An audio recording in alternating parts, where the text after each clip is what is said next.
Hi, dear students. Again and again. Welcome to all of you in our Ichhaputi coaching classes. Sudhir. प्रिय, अतिप्रिय, लाडक्या, अति लाडक्या विद्यार्थी मित्रांनो, पुनश्च एकदा तुम्हा सर्वांचे आपल्याच इच्छापूर्ती कोचिंग क्लासेसच्या वतीनं हार्दिक हार्दिक हार्दिक स्वागत. विद्यार्थी मित्रांनो, एक छोटस वाक्य म्हणण्यापेक्षा एक अतिशय चांगले विचार जर विचार केला तर जीवन बदलून जातं, आणि नाही केला तर नळी ठुमके सोनारे इकडून तिकडे जाई वारे. या पद्धतीनंच आहे. आम्ही तुमचे आई वडील जे काही सांगतात ते आपल्या भल्यासाठी सांगतात. तुम्ही ऐकलात, सांगितलेलं चांगलं सांगितलेलं मनावर घेतला, त्याप्रमाणे कृती केला तर आपलं भविष्य नक्कीच उज्ज्वल आहे. आणि म्हणून today I want to talk one important thought with you. आज मी तुमच्या सोबत अतिशय महत्त्वाचा विचार शेअर करू इच्छितो. Dear students, everything is easy. Everything is easy when you are busy. Everything is easy when you are always busy. But nothing is easy. But nothing is easy when you are lazy. But nothing is easy when you are lazy. अर्थ कळालाच असेल.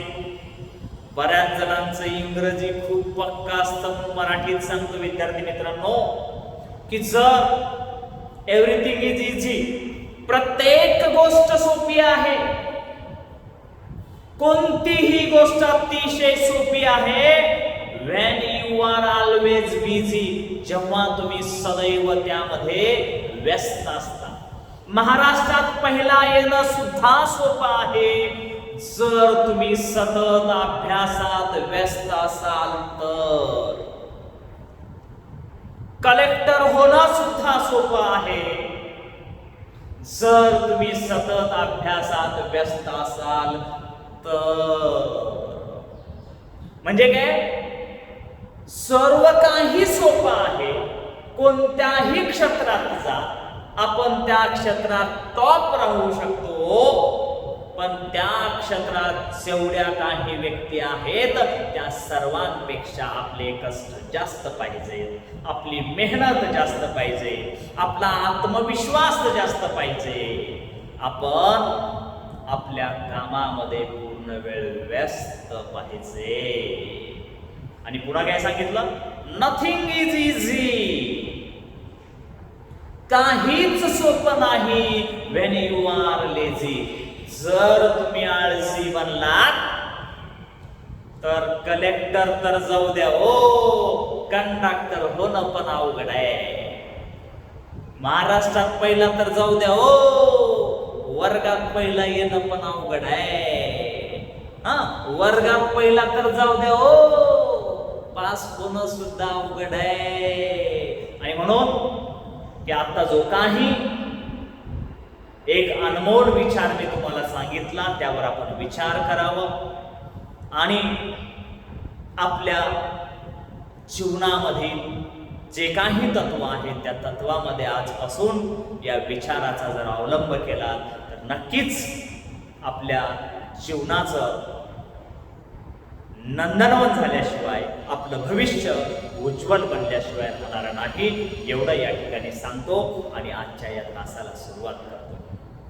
विद्यार्थी मित्रांनो, आज अतिशय महत्वाचा तास आहे आणि म्हणून मी नेहमी काहीतरी सांगत असतो, तुम्हाला मोटिवेट करत असतो, कारण शिक्षणाबरोबर या सर्व गोष्टी खूप महत्वाच्या आहेत. कारण मी कितीही शिकवलो काय तर बरेच जण की त्याकडे लक्ष नसतं, पण जेव्हा बोलून मोटिवेट करतो, काहीतरी समजावून सांगतो, तेव्हा मात्र 50% विद्यार्थी अभ्यासाकडे लक्ष देतात आणि मध्ये मध्ये आम्हाला हे सांगावं लागतं. आज अतिशय महत्वाचा पिरियड का म्हणतोय तर 9वीत आल्यानंतर पहिल्या प्रमेयाकडे आपण वळतोय की बाळांनो, प्रमेयामध्ये जर त्या नंतरचं जे काही वाक्य असतं ते पक्ष मध्ये लिहायचं असतं. पक्ष इट मीन्स गिव्हन, दिलेली माहिती प्रश्नामध्ये. त्यानंतर असतं टू प्रूव्ह म्हणजे साध्य, मराठीत साध्य असं लिहितात. त्यानंतर जर गरज पडली तर आपल्याला स्वतःला रचना करायची असते, त्याला कन्स्ट्रक्शन असं म्हणतात. आणि मग त्यानंतर सिद्धता, प्रूफ, असं एकूण 5 टप्पे प्रमेयामध्ये असतात. 5 टप्पे. किती टप्पे? 5 टप्पे. आणि ही 5ही टप्पे आपल्याला स्वतःला लिहायचे असतात. किती अवघड आहे बघा. आपल्याला प्रश्न दिला, आकृती दिली, तो अवघड जातो. इथं फक्त एक वाक्य दिलं जातं जर स्वरूपात, सिद्ध करा किंवा प्रमेय असं वाक्य दिलं जातं आणि त्याच्यामध्ये 5 टप्पे, 5 पायऱ्या असतात. काय? The first step is figure, the second step is given, the third step is to prove, the fourth step is construction, and the 5th and last step is proof. विद्यार्थी मित्रांनो, प्रमेय सोडवताना महत्वाच्या 5 पायऱ्या आपल्याला लक्षात ठेवायच्या. त्यामध्ये चौथी पायरी जवळपास 80% प्रमेयामध्ये आपल्याला वापरावी लागत नाही किंवा करावी लागत नाही, परंतु 20% प्रमेयामध्ये आपल्याला त्या चौथ्या पायरीचा म्हणजे रचना, कन्स्ट्रक्शनची गरज पडते. पण 5ही पायऱ्या मी तुम्हाला सांगून जातोय की सुरुवातीला बाळांना फक्त थेरम, प्रमेय दिला जातो की त्या प्रमेयाचा उपयोग करून की आपण सर्वांना विनंती आहे, मी अगोदर पण सांगितलंय की आपण काय करायचंय, पुस्तक समोर ठेवायचंय. मराठी मीडियम असेल, सेमी इंग्रजी असेल, पेज नंबर 10 काढा. सर्वात वरच्या बाजूला प्रमेय आहे. अगोदर समजून घ्या, नंतर तिथं पहा. आणि मग 5 पायऱ्या काय आहेत बाळांनो, की प्रमेय दिल्यानंतर पहिली पायरी असते की त्या प्रमेयाचा अभ्यास करून, त्याचं निरीक्षण करून, त्याचं परीक्षण करून ही जी आकृती आहे ती आपल्याला स्वतःला काढायची असते. आकृती आपण स्वतः काढायची असते. कुठल्याही प्रमेयामध्ये आकृती दिलेली नसते. 9वी संपेपर्यंत, 10वी संपेपर्यंत जिथं कुठं प्रमेय दिलेला असतो तिथं दिलेल्या प्रमेयाचा विचार करून जी योग्य आकृती असते ती आपल्याला स्वतःला काढायची असते. म्हणून पहिली पायरी काय आहे प्रमेयामध्ये? आकृती काढणे ही पहिली पायरी आहे. आणि म्हणून प्रमेयाचा विचार करायचा, त्याचा अभ्यास करायचा, त्याचं निरीक्षण परीक्षण करायचं आणि पहिली पायरी म्हणजे आकृती असते. लक्षात येतंय? The first step of theorem, answer of theorem, प्रमेयाच्या उत्तराची पहिली पायरी. The first step of answer of theorem is figure. प्रमेयाच्या उत्तराची दुसरी पायरी म्हणजे असतं बाळांनो पक्ष. पक्ष म्हणजे प्रमेयाचा पूर्वार्ध, जर नंतरचं वाक्य. The second step of answer of theorem is even म्हणजेच पक्ष. प्रमेयाच्या उत्तराची तिसरी पायरी म्हणजे बाळांनो साध्य, म्हणजे जे आपल्याला सिद्ध करायचं असतं ते त्या साध्यामध्ये लिहायचं असतं. The third step of answer of theorem is to prove. प्रमेयाच्या उत्तराची चौथी पायरी म्हणजे असते बाळांनो रचना. मी सांगितलं की 80% प्रमेयामध्ये रचना करण्याची आवश्यकता नसते, परंतु पहिला प्रमेय आहे म्हणून की ही पायरी असते हे मी तुम्हाला सांगून जातोय.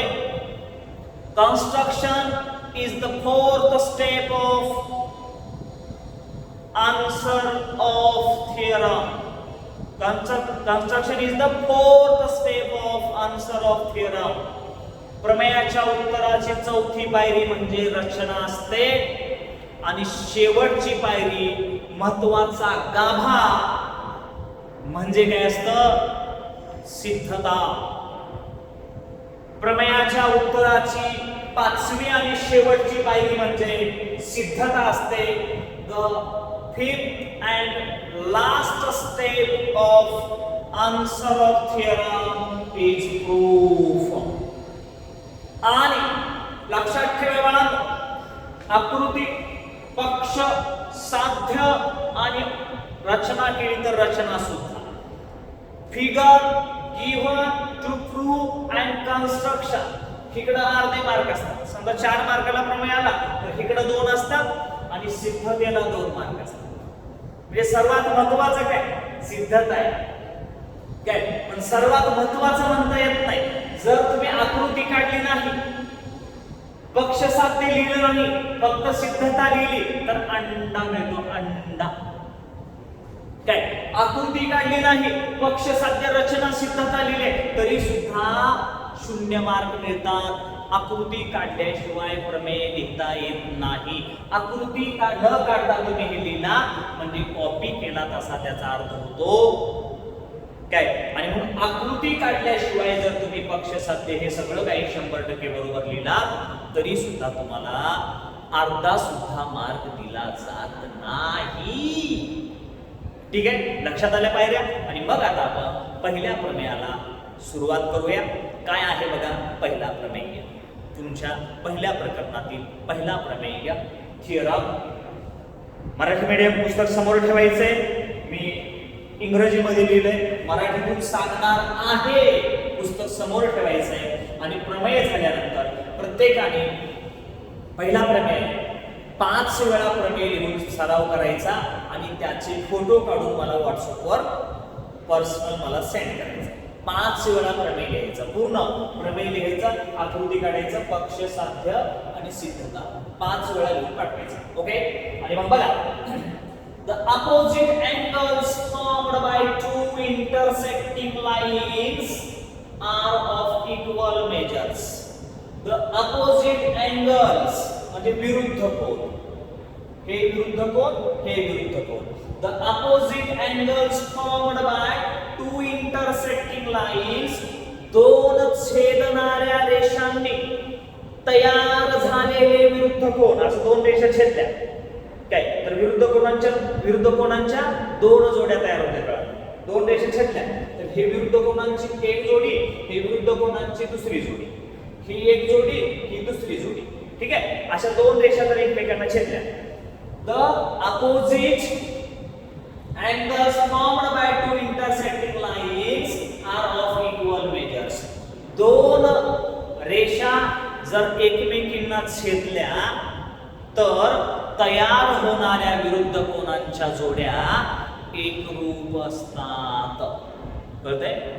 2 रेषा जर एकमेकांना छेदल्या किंवा जर 2 रेषा एकमेकांना छेदल्या, जर 2 रेषा एकमेकांना एकमेकांना छेदल्या पक्षात असते. Line AB and line CD intersect at point O. छेदल्या. जर दोन रेषा एकमेकांना छेदल्या, जर पासून तर पर्यंत, हे काय असते? पक्ष असते. दोन रेषा एकमेकांना छेदल्या, आकृती आपण काढले, नाव दिलं AB आणि CD O मध्ये छेदले, हे पक्षात लिहायचं असते. तर तयार होणारे विरुद्ध कोण एकरूप असतात, ते साध्यात लिहायचं असते. विरुद्ध कोण? हे आणि हे आणि हे काय? AOC BOD, AOC BOD. बघा, AOC BOD. दुसरा काय हो? BOC आणि AOD. तर नंतरचं काय असते? साध्य असते. जर दोन रेषा एकमेकींना छेदल्या तर तयार होणारे विरुद्ध कोण एकरूप असतात. जर म्हणजे जर पासून तर पर्यंत वाक्य म्हणजे पक्ष, तर विरुद्ध कोण एकरूप असतात, तर नंतरचं वाक्य म्हणजे साध्य. कळतंय ना? ओके. त्या अगोदर आकृती आपल्याला काढावी लागते. बाळांनो, दोन रेषा एकमेकांना छेदल्या. The first line is AB, line AB and line CD intersect each other in point O. Line AB and line CD intersect each other in point O. रेषा AB आणि रेषा CD परस्परांना O बिंदूत छेदतात, अशी आकृती आपण काढली. ठीक आहे. नाव काही पण द्या आपल्या मनावर. मी पुस्तकात जे आहेत ते दिलीत का तुम्हाला घरी अभ्यासायला सोपं जावं. आता मी पुस्तक समोर ठेवा म्हणले, मी नावं वेगळी दिली, तुम्ही पुस्तक समोर ठेवला, काही फायदा आहे का? नाही ना. आणि म्हणून पुस्तकातलीच नावं दिली. ठीक आहे. Line AB and line CD, line AB and line CD intersects each other in point O. रेषा AB आणि रेषा CD परस्परांना बिंदू मध्ये छेदतात. जर दोन रेषा AB आणि CD परस्परांना एका बिंदूत छेदत असतील म्हणजे पक्षामध्ये लिहायचं. Given line AB and line CD intersect at point O. म्हणजे रेषा AB आणि रेषा CD बिंदू O मध्ये छेदतात. such that अशा प्रकारे छेदतात. A dash O dash D, C dash O dash D अशा प्रकारे छेदतात की AOB हे एक रेषीय बिंदू आहेत आणि COD हे एक रेषीय बिंदू आहेत. तर विरुद्ध कोणांच्या जोड्या एकरूप असतात. तरच्या नंतर साध्य आणि म्हणून टू प्रूव्ह. मराठी मीडियम काय लिहायचो? पक्ष रेषा AB आणि रेषा CD परस्परांना O बिंदूत छेदतात. रेषा AB आणि रेषा CD परस्परांना O बिंदूत छेदतात आणि A dash O dash B व C dash O dash D. कळतंय? आता टू प्रूव्ह मराठीत लिहायचं साध्य. Number 1 angle AOC is equal to angle BOD. Congruent लिहिलं तरी चालतंय. Angle AOC congruent angle BOD. Angle BOC congruent angle AOD. बघा, AOC एकरूप BOD आणि BOC एकरूप AOD. एकरूप लिहा किंवा बरोबर लिहा. साध्य काय हो आपल्या बाळांनो? कोण AOC एकरूप कोण BOD आणि कोण BOC एकरूप कोण AOD हे आपल्याला सिद्ध करायचं आहे. आता सिद्धता. आता बघा बाळांनो, सिद्धता कोण AOC अधिक कोण BOC, कोण AOC अधिक कोण BOC, हे एक रेषा आहे. ठीक आहे, एक रेषा आहे. एका रेषेवरील कोणांच्या मापांची बेरीज कोणती? आता हे बघा, हे अशी एक रेषा काय, हा आता हिकडे 90 आहे, हिकडे 90, किती झाली बेरीज? 180. समजा हीच रेषा मी असं काढ, अशी काढ, हा आता इकडे 90 आहे, इकडे 90 होतं. आता समजा इकडे 130 आहे आणि इकडे 50 आहे, तर बेरीज किती होते? 180. म्हणजे कोणत्याही रेषेवरील जर तिथं असं एखादी आपण रेष काढली तर त्या दोन कोणांच्या मापांची बेरीज किती असते? 180. त्याला रेषीय जोडीतील कोन असं म्हणतात. Angles in linear pair, angles in linear pair, रेषीय जोडीतील कोन. आणि therefore proof angle AOC plus angle BOC is equal to 180 degree. Equation number 1, because angle in linear pair. मराठीत सिद्धता कोन AOC अधिक कोन BOC बरोबर 180 अंश. बाळांनो, कारण रेषीय जोडीतील कोन विधान नंबर 1. कळतंय बेटा? अगदी त्याचप्रमाणे हा कोन BOC अधिक हा कोन BOC अधिक BOD, जसं या दोघांची ह्या रेषेवर हे दोन कोन आहेत आणि या रेषेवर BOC आणि BOD हे दोन कोन आहेत. आणि म्हणून कोन BOC अधिक कोन BOD, दुसरी स्टेप बघा, BOC अधिक BOD बरोबर 180. अँगल इन लिनियर पेअर, रेषीय जोडीतील कोन विधान नंबर 2. आता ह्या दोघांची बेरीज 180, ह्या दोघांची बेरीज 180. बघ, ह्याची पण बेरीज, ह्या दोघांची पण 180, ह्या दोघांची पण 180. आणि म्हणून विधान 1 व 2 वरून from equation 1 and 2, from equation 1 and 2, angle AOC plus angle BOC is equal to angle BOC plus angle BOD. विधान 1 व 2 वरून कोन AOC अधिक कोन BOC बरोबर कोन BOC अधिक कोन BOD. का हो? या दोघांच्या मापांची बेरीज किती आहे? 180 आहे. या दोघांच्या मापांची बेरीज किती आहे? 180 आहे. म्हणजे 180 बरोबर 180. बरोबरच्या दोन्ही बाजूला जर सारखी कोन असतील तर ती कटून जातात. Angle BOC get cancel. कोन BOC आणि कोन BOC कटून जातं. काय कटून जातो? हे धन कोन BOC आहे, उजवीकडे जाऊन ऋण कोन BOC होतं आणि मग धन कोन BOC ऋण कोन BOC काय होतं? कटून जातं. त्याच्या अगोदरच आपण कापून टाकलं, डिचक्या उडी घातली, डिचक्या गेले उडून. कोन BOC कटून गेलं, मग काय राहिलं? Angle AOC is equal to angle BOD.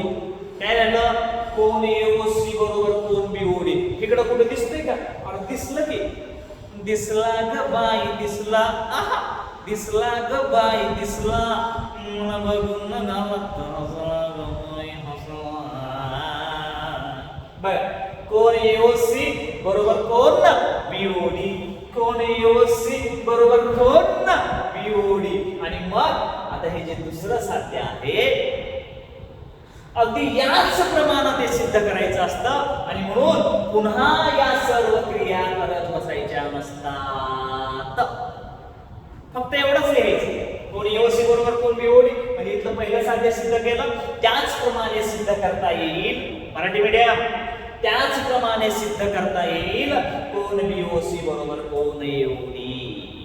त्याचप्रमाणे सिद्ध करता येईल कोन BOC बरोबर कोन AOD. Similarly, it can be proved that angle BOC is equal to angle AOD.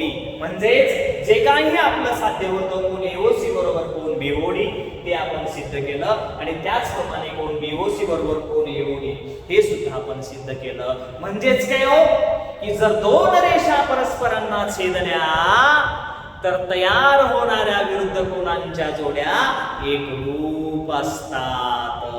म्हणजेच काय the opposite angles formed by two intersecting lines are of equal measures. जर दोन रेषा परस्परांना छेदल्या तर तयार होणाऱ्या विरुद्ध कोणांच्या जोड्या एकरूप असतात. तर विद्यार्थी मित्रांनो, वेल बिगिन इज हाफ डन असं म्हटलं जातं. कोणत्याही कार्याची चांगली सुरुवात म्हणजेच आपलं कार्य यशस्वी झालं असं म्हटलं जातं. आणि म्हणून 9वीतल्या प्रमेयाची आपली सुरुवात झालेली आहे. तुम्ही ती यशस्वीरित्या करा म्हणजे तुम्ही 9वी मध्ये यशस्वी झाला असंच होईल. आणि म्हणून पहिला प्रमेय आहे तो मी तुम्हाला अतिशय सविस्तरपणे सांगितला. सुरुवातीला पहिला प्रमेय म्हणजे 5 स्टेप काय असतात पहिल्या प्रमेयामध्ये पुन्हा एकदा सांगतो. आकृती आपल्याला काढावी लागते, त्यानंतर पक्ष आपल्याला लिहावं लागतं, साध्य आपल्याला लिहावं लागतं, कधी कधी रचना करावी लागते आणि सिद्धता लिहावी लागते. अशा 5 स्टेप असतात.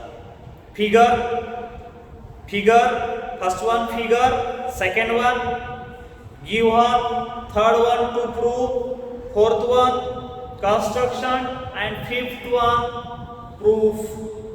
There are 5 steps in answer of theorem. अशा 5 पायऱ्या प्रमेयाच्या उत्तरामध्ये असतात. हे तुम्हाला मी सांगून गेलो. आणि सुरुवात म्हणल्यानंतर हे असं वेळ लागतो आणि हा प्रमेय मी तुम्हाला तब्बल 5 वेळा लिहायला सांगितलाय. आणि म्हणून आजच्या तासामध्ये आता दुसरा प्रमेय घेणार नाही किंवा दुसरा प्रमेय जरी नसला किंवा त्याचा व्यत्यास कुठला काही भाग जरी घ्यायचा नसेल किंवा सराव संच 1.3 असेल तर दुसरं तिसरं आज काही शिकवणार नाही. आजच्या तासामध्ये आपण याच ठिकाणी थांबू की बाळांनो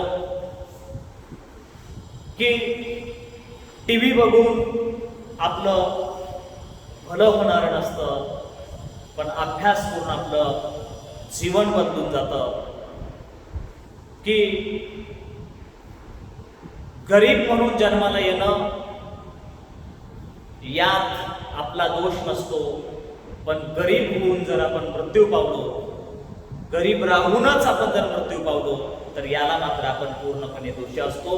कारण जर आपण गरीब घरामध्ये जन्माला आलो तर आपण भरपूर अभ्यास करून, मेहनत करून, जिद्द चिकाटी मेहनतीच्या बळावर, आत्मविश्वासाच्या बळावर, सतत अभ्यासात व्यस्त राहून, मोठी मोठी स्वप्ने पाहून, ध्येय डोळ्यासमोर ठेवून त्या दृष्टीने वाटचाल जर केला तर आपल्या कुटुंबाचं जे काही वातावरण आहे ते बदलल्याशिवाय राहणार नाही. अंबानीचं उदाहरण घ्या. पेट्रोल पंपावर काम करणारा एक व्यक्ती आज भारतामध्ये सर्वात श्रीमंत आहे. मग आपण का होऊ शकत नाही? तुम्हाला वाटेल सर जोक करतायत ते काय? Nothing is impossible in the world. विद्यार्थी मित्रांनो मनावर घ्या.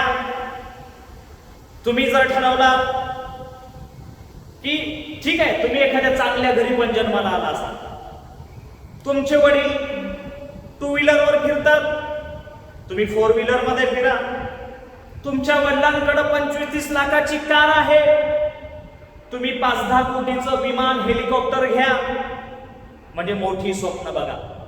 तुमच्या घराचं वैभव सगळं बदलून टाका आणि सर्व काही बदलून टाकल्यानंतर सुद्धा पाय जमिनीवर ठेवा. माणुसकी विसरू नका, आई वडिलांना विसरू नका. कायम जन्मभर काही झालं, लग्नानंतर सुद्धा बायकोला सोडा पण आई वडिलांना मात्र कधीही विसरू नका. काय आणि ते जर केला तर जन्मामध्ये जे काही कमवला ते सर्व काही पाण्यात गेल्यासारखं आहे. आणि म्हणून की शिक्षणाबरोबर संस्कार हेही शिका. त्यासाठी छोटे मोठे गोष्टीचे पुस्तक असतील, मोठ्या मोठ्या महान व्यक्तींचे आत्मकथा असतील, काय छोटे छोटे आरतीचे पुस्तक असतील, काय एखादा कुठला अभंग असेल, अभंग कधीच भंग न पावणारे, की तुम्ही देव मानता न मानता या नाही, याच्यासाठी नाही की आपण काहीतरी चांगले विचार आत्मसात केले पाहिजेत, यासाठी आपल्याला हे सर्व काही करायचं आहे. आणि म्हणून बोलण्यासारखं खूप काही आहे, पण समजदार के लिए इशारा काफी है. तुमच्यासाठी मी जे काही सांगणार आहे त्या भावना माझ्या तुमच्यापर्यंत पोहोचल्या आहेत, म्हणून जास्त काही न सांगता आज याच ठिकाणी थांबतो. पुन्हा एकदा सांगतो, घरी राहा, सुरक्षित राहा, भरपूर अभ्यास करा, आपलं जे काही ध्येय आहे त्यापेक्षा उच्च ध्येय गाठा, आपल्या आईवडिलांची जी काही स्वप्न आहेत त्यापेक्षा मोठी स्वप्न तुम्ही पहा आणि ती पूर्ण करून आपल्या आईवडिलांना दाखवा, काय. आणि तुम्ही आनंदी राहा, आईवडिलांना सदैव आनंदी ठेवा, एवढीच ईश्वरचरणी प्रार्थना करतो आणि आज याच ठिकाणी थांबतो. धन्यवाद. जय हिंद, जय महाराष्ट्र, जय भारत, जय विद्यार्थी, जय पालक, जय ICC, जय Ichchhapurti coaching classes. Bye bye, good bye.